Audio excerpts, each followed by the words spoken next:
You're listening to Agile Ideas, the podcast, hosted by Fatima Abuchi.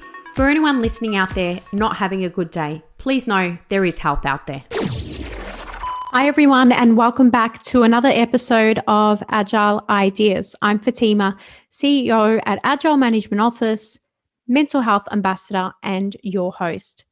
This podcast is sponsored by Agile Management Office, providing high-impact delivery execution in an agile era for scaling businesses. In today's episode, I am going to be talking to you about business planning do's and don'ts. Particularly at this time and also in the last couple of years, there's been a lot more people, I think, interested in setting up a business. And that is not an easy feat, to say the least. So today I thought I would share a little bit more information about business planning, how to start a business plan and formulate some goals, and what are some of the key characteristics that you need to take into consideration when doing your planning. And we'll cover 4 key topics, that is management, marketing, operations, and financial planning as well. The information that I will share with you today is purely based on my own experience. And of course, make sure that you get all your legal and financial advice from reputable trained professionals. So let's get straight into it. So business planning 101. So when we think about setting up a business, there's a lot of things that we need to consider. In fact, there is so many areas depending on the type of business that you are interested in setting up. Now, anything fundamentally in any particular hobby or any particular area of interest, whether you're a foodie, whether you want to run a construction business, whether you are going to set up a marketing company, or maybe you're going to do recruitment, you're a hairdresser, it doesn't really matter. A lot of the information I'm going to share with you today is applicable to any business, because really, fundamentally, a good plan is like a map. It helps you to find the best path to achieve your goals. And it's really important that you set business goals up front, because it will help you use your absolutely limited time and resources more effectively. So there's definitely some lessons that we can learn from, project management in terms of efficient planning up front. Saves you a lot of heartache and pain down the road. And so by planning ahead, you're more likely to be able to take advantage of business opportunities. You'll also be able to anticipate problems better, and you'll also, hopefully, with a good, solid business plan, be able to raise finance, whether it's from family, friends, or from investors, or working with banks. So we're going to talk through what's essential do's and don'ts that relate to setting up a business, and talk about the key elements. So thinking about business planning now, there is so many different ways that you can put together a business plan. In my first business, for those of you that may be following my journey, you will know that I set up a business probably in about, I'd say 2011. So about 2011. And that business was pretty much just me thinking about contracting directly through my own ABN, Australian business number. And that's it. That was my business. That's where it started. Now, obviously, it did eventually evolve and actually grew into something different. But I had a lot of learnings, and I made a lot of mistakes, significant amount of mistakes on that journey. And so some of those mistakes, as an example, is because I didn't actually know exactly what I was planning on doing with a business. I just knew I wanted to take ownership of managing my own financials, which was really important, particularly in a contracting space. I wanted to take ownership and responsibility for it. Little did I know that it was actually going to be a significant amount of work and actually cause me a lot of headaches to do. And it was very stressful. So you need to be really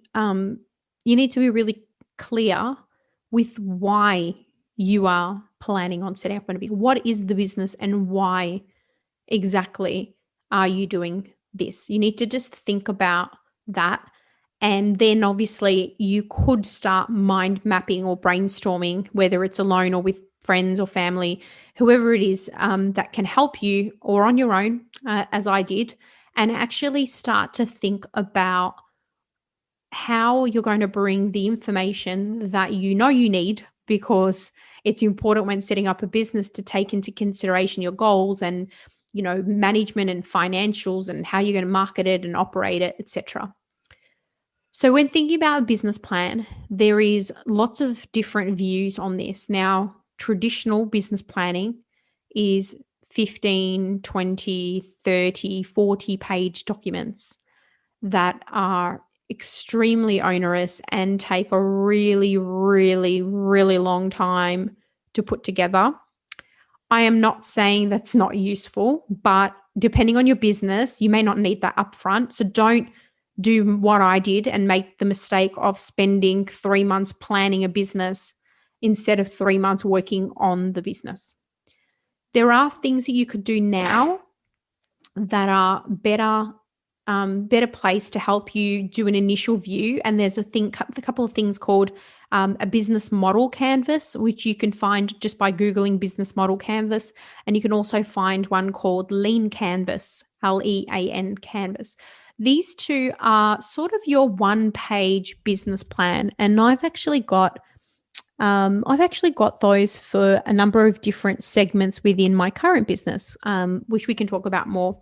But doing a one-page business plan using the business model canvas or the Lean Canvas gives you a starting point. If you can't put your thoughts down on that one business page, on one canvas as a page, you're going to really struggle to do anything beyond that. Because realistically, if you can't figure out the essential elements that are on a Lean Canvas, for example, key things on a Lean Canvas include the key activities, key resources, your cost structure, revenue streams, what marketing channels you're going to use, what customer relationships you're going to have, what customer segments you're going to target. Now, I know that could be quite daunting. I mean, ask me what a customer segment was, 15 years ago, I'd have no idea what that even meant. But you do figure things out as you go. One of the things that's been really valuable for me in my business journey is not thinking or feeling that you have to have every answer up front. You absolutely do not need to have that all up front. In fact, the best thing that I think I have been able to do in my now second business that is actually doing well compared to the first one, which we'll get back to in a minute, is actually by hearing, listening, reading, thinking, all of the different sources of information and actually digesting the relevant parts and then including those in different components of your business, whether you're your marketing, sales, operations, etc. So it's been really powerful to not think that you have to have all the answers. And then as you go on your journey and you start having discussions and you talk to mentors and you talk to people in marketing and you meet salespeople and you go through that cycle, you'll actually be able to pick up things along that journey. So business planning can be done, as I said, in a Lean Canvas or a business model canvas, which I'd highly recommend you do as a starting point. And then from there, you could go into a much more detailed business plan.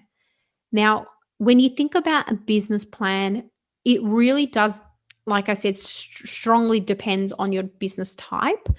For me, when I look back on the first business, as I said, it was just a contractor being a sole trader initially.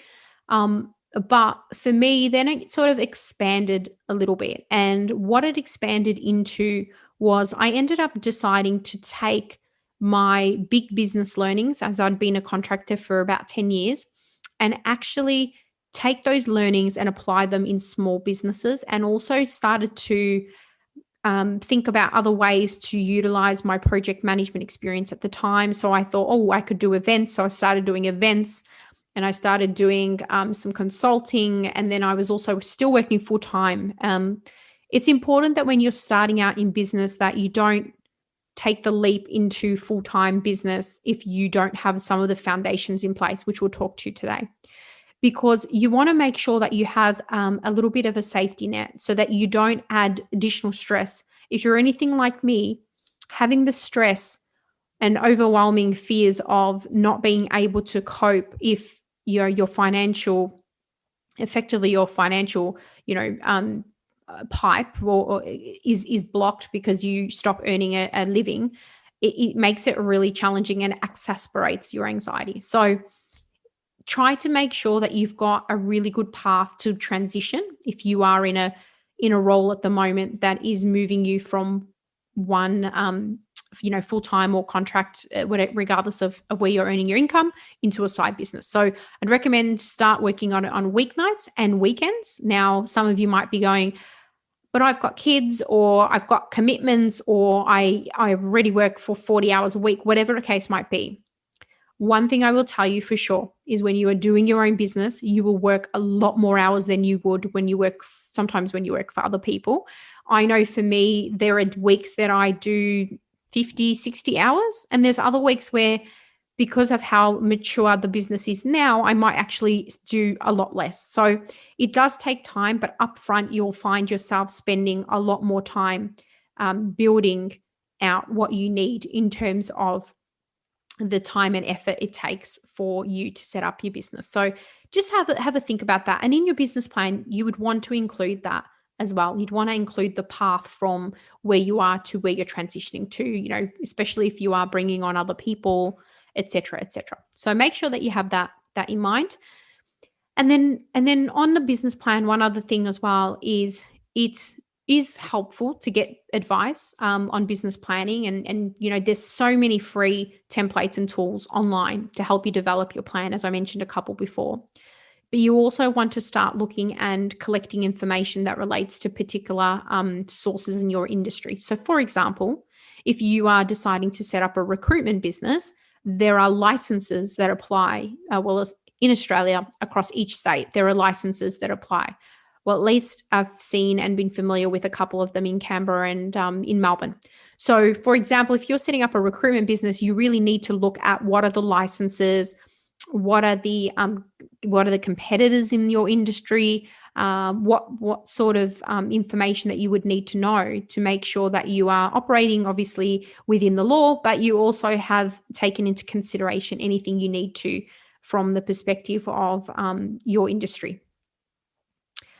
So now you've gone through the business planning process, or you're going through the business planning process rather, and you now need to think about your business goals.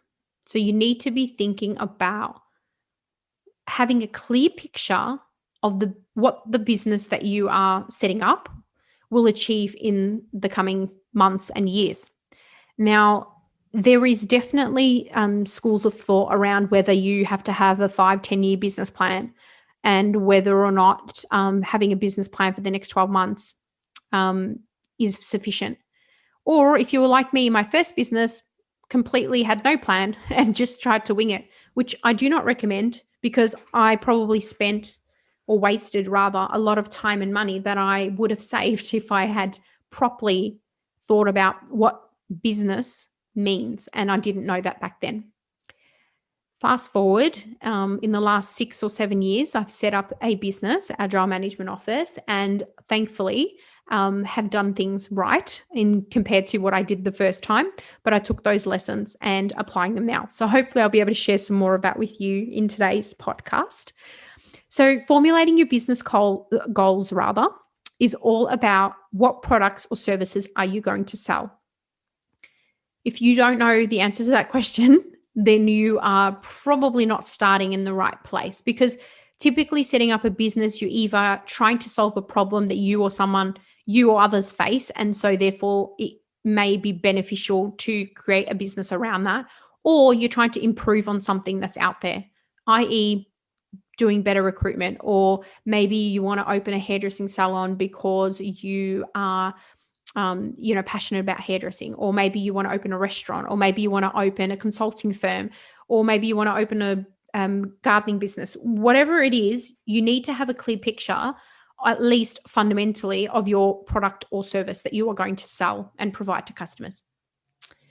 Now, in order to know that, you also need to think about who are those customers, the customer segments. Another word for segments is groups, and thinking about the customer groups and their requirements that you're going to be targeting.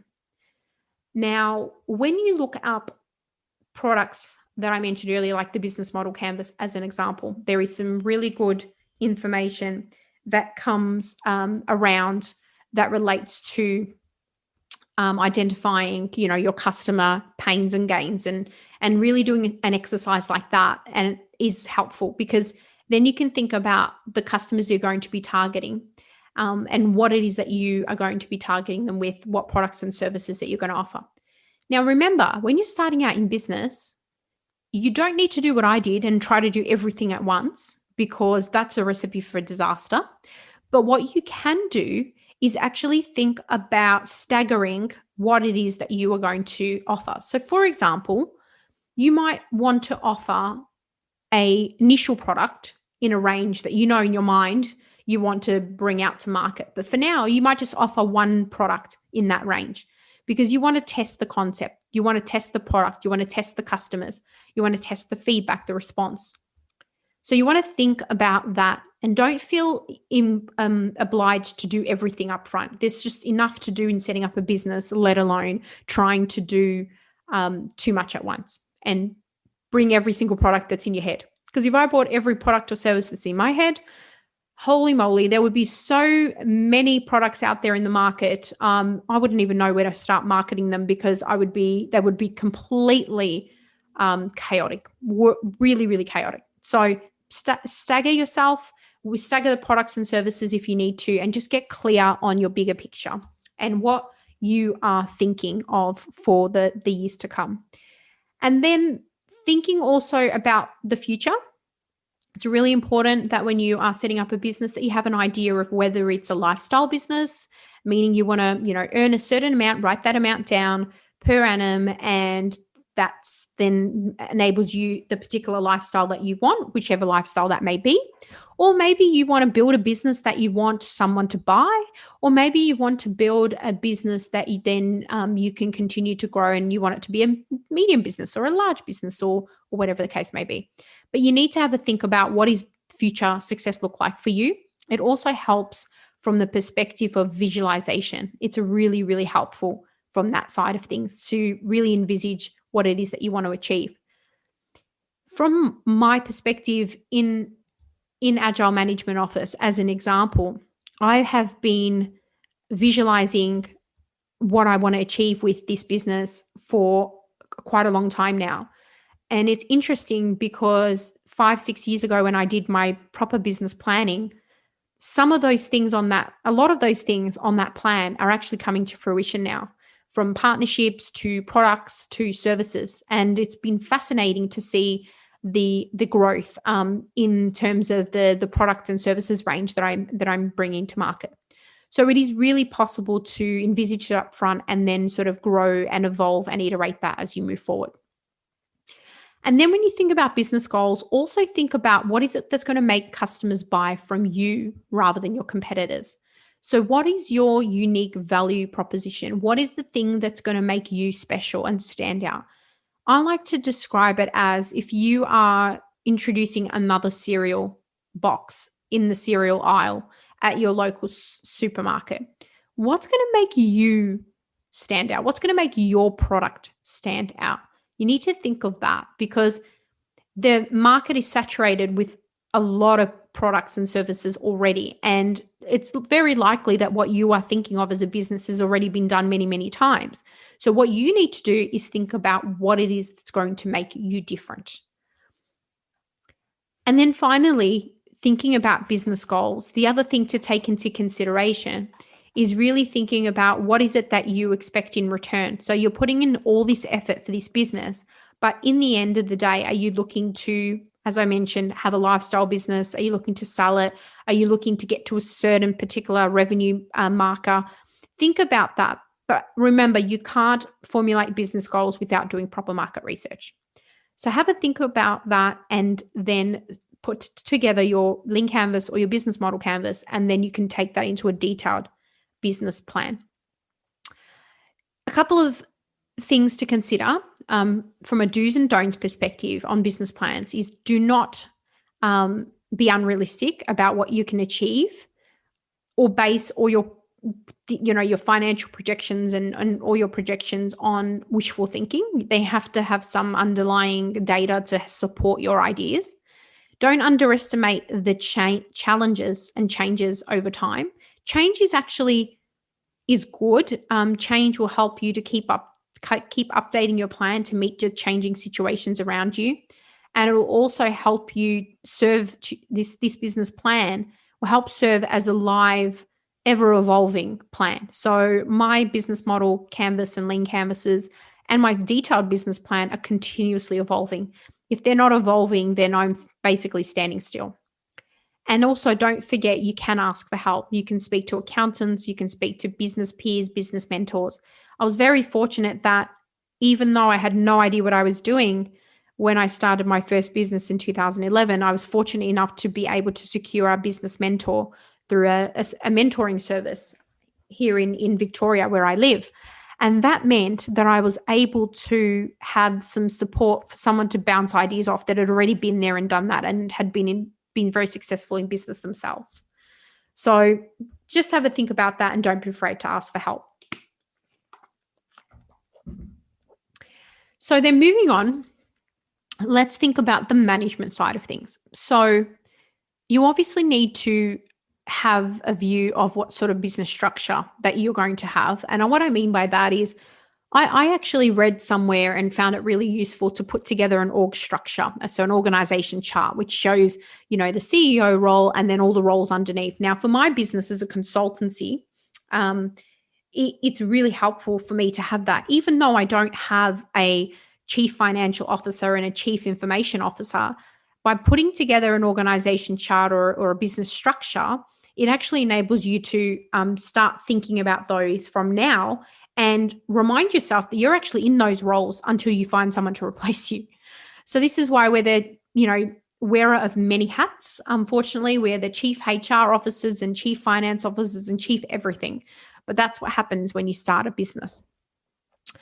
So when you were thinking about how this business is going to work from a management perspective, its structure, its org chart, but also in addition to that, it's also thinking about, now that you've done your market research, what is actually your internal and external facing strengths, weaknesses, opportunities, and threats. Internally, your strengths are the things you should build upon, weaknesses you need to overcome, and externally, it's the opportunities that you should exploit and threats that you need to manage.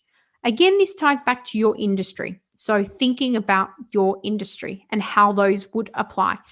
I'm pretty comfortable that you should be able to Google Google the industry and type in the word SWOT, SWOT, and you'll get a lot of examples of other people who have already done some of the thinking for you.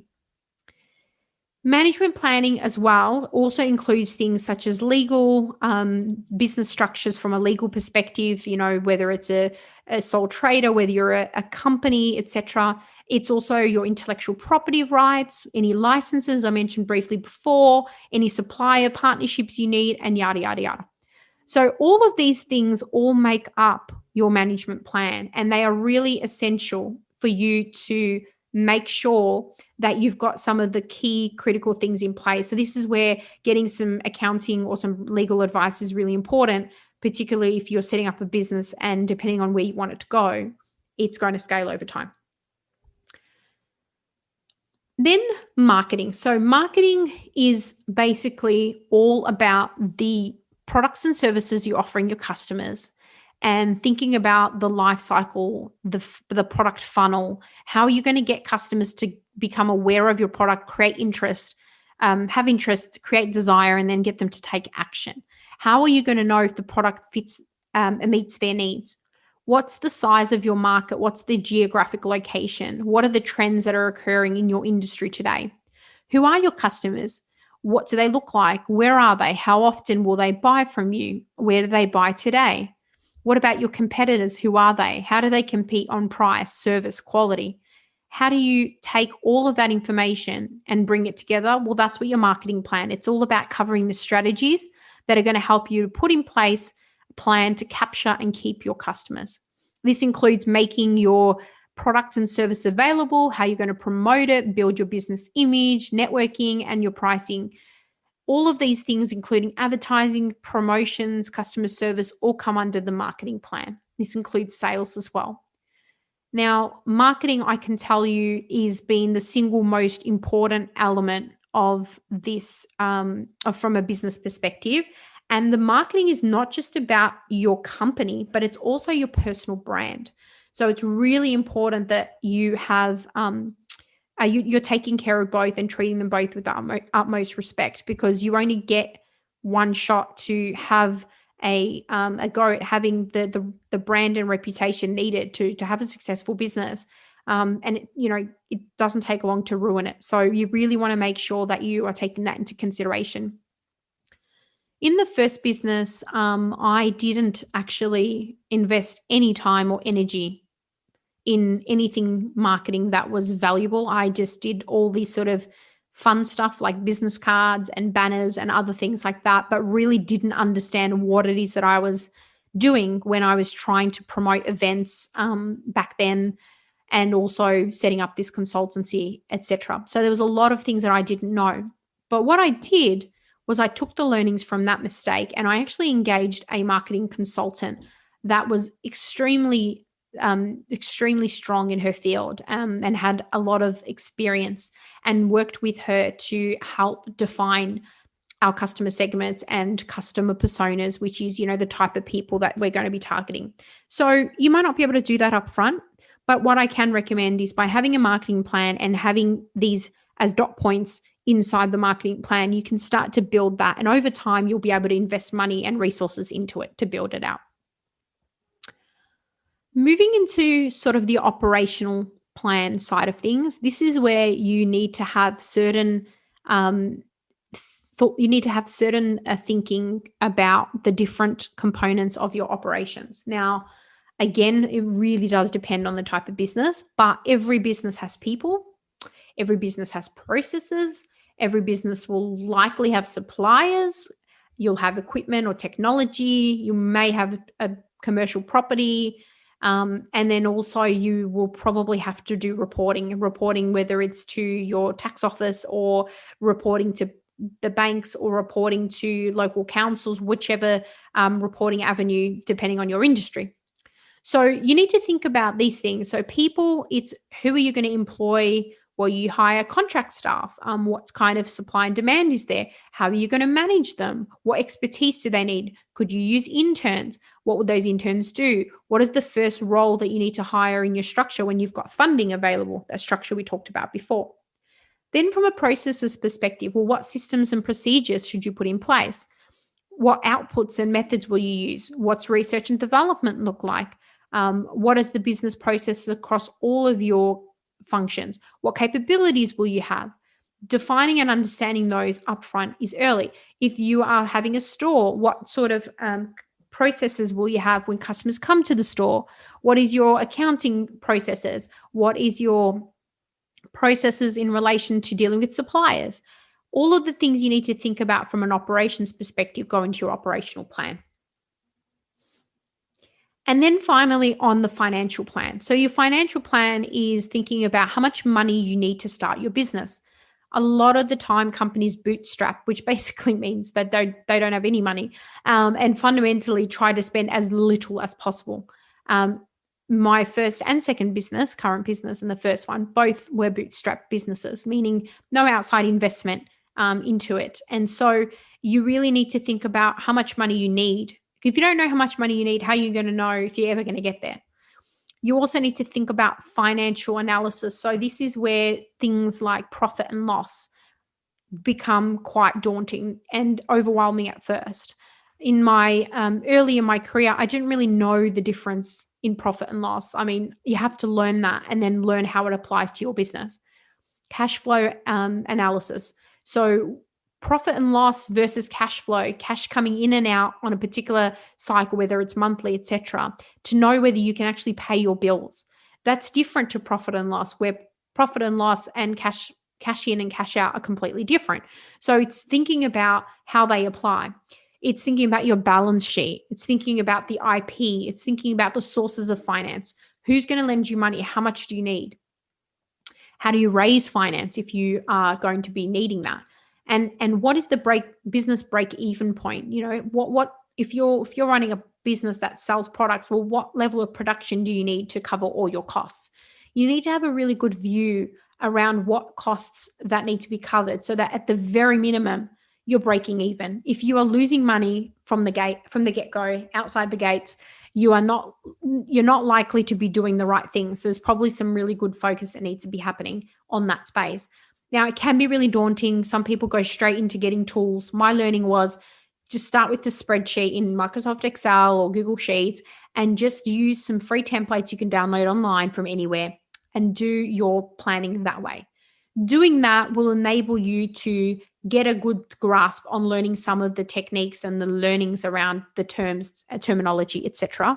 There's a lot of free courses out there that will teach you some of the essentials. But when you get busy enough, you should be able to invest in a bookkeeper or an accountant. You should have an accountant from day one anyway, even if it's just for ad hoc advice. So that's your financial planning. So the key components of the typical business plan are your business goals, your management plan, your marketing plan, your research and analysis, your operational plan, your financial plan, and then last but definitely not least, you need to have an action plan. An action plan is fundamentally a set of specific tasks that you need to undertake to implement your business plan. There needs to be clear priorities, timeframes, and you also need to know who is doing what. Now, if you are a sole trader business like I was, I didn't have anyone to do anything. I did have a graduate working with me coincidentally, and on the weekends he would do my website. I did actually do a lot of research online and find places that would offer some assistance that included some offshore assistance, which was obviously more cost effective. I don't always recommend that, to be honest. Use it sparingly or use it wisely. The reason for that is you can have some really good experiences and also not so good. I've unfortunately had both. So we just got to be careful where you're getting your resource support from. But you fundamentally need to think about having a detailed action plan. And that action plan should tie up all of the things I've just talked about today and also bring together the lean canvas or business model canvas components that we talked about at the beginning. An action plan can be as simple as a task list with dates and assigned to. They could be in a notebook. It could be in an Excel spreadsheet. It doesn't really matter where you track it as long as you track it. So there you have it. They are some of the fundamental components of setting up a business plan or doing the planning for your business rather. I will say that it is definitely very rewarding, but absolutely not going to lie, it is also very daunting. There are days where you will pinch yourself, and then there are days where I wake up and go, what the hell am I actually doing? It's a lot of thinking and rethinking about what you are doing and where you're going. Constantly reevaluating, pivoting, making change. All the change that you need to make is good. You need to not get comfortable and rest on your laurels and just believe that you do the hard work up front and then everything just is smooth sailing. It absolutely is not. There are many, many things to take into consideration. One of those, as I mentioned, seek help. So don't overwhelm yourself with everything you need to do. The best part of running your own business is that you are your own boss. You are in charge of what you do or don't do. So if you're having a lazy day, and it happens to all of us, and you don't want to do anything, you're not going to have to. But at the end of the day, you know that you're going to have to make up for it somewhere, because if you have resources, you obviously need to keep them employed and keep paying the bills as well. So don't get into business because it sounds like something romantic. It's actually really, really hard work. And some days, like I said, you think, why am I doing this? I should just go back and earn a good salary doing a project management job, for example. But fundamentally, the outcome associated with running a successful business, and success means absolutely different things to different people. Like I said, that could be just enough of an income to have a lifestyle that you desire. It could be growth, it could be scale, it could be so much more. It could be anything you want it to be, but you're just going to plan, iteratively improve, pivot as you need to, and just be patient. I can't stress to you enough how important patience is when setting up a business. It is the absolute number one reason why I have been able to continue on this path since starting businesses in 2011. It's been 10 years, and actually continue going. Now, I will say to you that I didn't plunge into a business full-time or into my business full-time until 2016, the end of 2016. So it took me a really good 4 years before I went into my business full-time. And that was when I felt financially comfortable to do that. And I did take a risk. But thankfully for me, the risk paid off. You do have to take risks in business. You can't sit back and calculate everything. You have to make decisions quickly and swiftly. And you also need to trust the people around you and make sure that when you hire for good cultural fit. Because ultimately, it's those people that you hire, your very first hires, that are going to help you make or break your business moving forward. So there you have it, the do's and don'ts of setting up a new business. And I hope that it has been helpful. I look forward to sharing more insights in further episodes, and always, as always, welcome your feedback. Thank you so much for listening to this podcast. Please share this with someone or rate it if you enjoyed it. Don't forget to follow us on social media, and to stay up to date with all things Agile Ideas, go to our website www.agilemanagementoffice.com. I hope you've been able to learn, feel, or be inspired today. Until next time, what's your Agile idea?